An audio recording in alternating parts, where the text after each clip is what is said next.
ભરૂચના જાડેશ્વર વિસ્તારમાં આવેલ દુબઈ ટેકરીમાંથી ચોરી થયેલ ઇકો કારનું દૂધધારા ડેરીની બાજુની કાસમાં અકસ્માત સર્જી વાહન ચોર ફરાર થઈ ગયો હતો। ભરૂચના જાડેશ્વર વિસ્તારમાં આવેલ દુબઈ ટેકરીમાં રહેતા શૈલેષ વસાવાની ઇકો કાર તેઓના મકાનની બાજુમાં પાર્ક કરી હતી। તે દરમિયાન વાહન ચોરો ત્રાટકી ઇકો કારની ચોરી કરી ફરાર થઈ ગયા હતા। જે કાર શનિવારે દૂધધારા ડેરીની બાજુની કાંસમાં અકસ્માતગ્રસ્ત હાલતમાં મળી આવી હતી।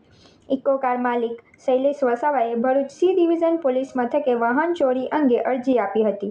આ વાહનની ચોરી કરનાર ઈસમ નજીકમાં લગાવેલ સીસીટીવી કેમેરામાં અકસ્માત બાદ કારમાંથી ઉતરતા નજરે પડ્યો હતો।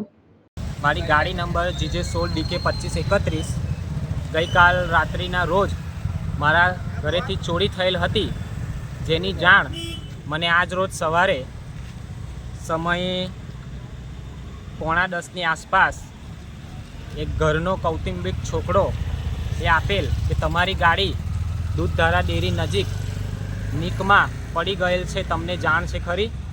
મેં કીધું મને જાણ નથી, પણ ગાડી ઘરે જ છે। મેં ઘરે તપાસ કરી, ગાડી ઘરે હતી નહીં।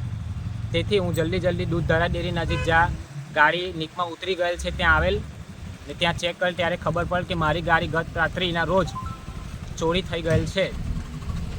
જેની જાણ હું હવે ગાડી કાઢીને સી ડિવિઝન પોલીસ સ્ટેશને કરીશ, જેથી અસામાજિક તત્વો જેણે ગાડી ચોરી કરેલ છે તેની જાણ થાય અને હવેથી આવી બીના ના બને તે માટે હું જાડેશ્વર પોલીસ ચોકીએ કેમેરા સહિત મૂકવા માટે અપીલ કરીશ, જેથી અમારી ગાડીઓ સુરક્ષિત રહે। દોસ્તો, આ વિડીયો દૂધધારા ડેરીનો ખાતો છે ને ત્યાંનો છે। પ્લસ તમને કોઈ પર શક ખરો? શક તો ઘણો અસામાજિક તત્વો છે અમારા એરિયામાં, બરાબર, પણ નામ જો હું કહી નથી શકતો, પણ હું આ અંગેની ફરિયાદ એસપી કચેરીએ પણ આપવાનો છું। બરાબર। અને અમારી ઘણી જગ્યાએ મને ખબર છે ત્યાં સુધી દારૂનું વેચાણ થાય છે। એવા જ અસામાજિક તત્વોએ આ ગાડી દારૂ વેચાણ અર્થે કાં તો પોતાના કામે અમારી જાણ વગર ચોરી કરીને લાવેલ એવી મને જાણ થઈ છે।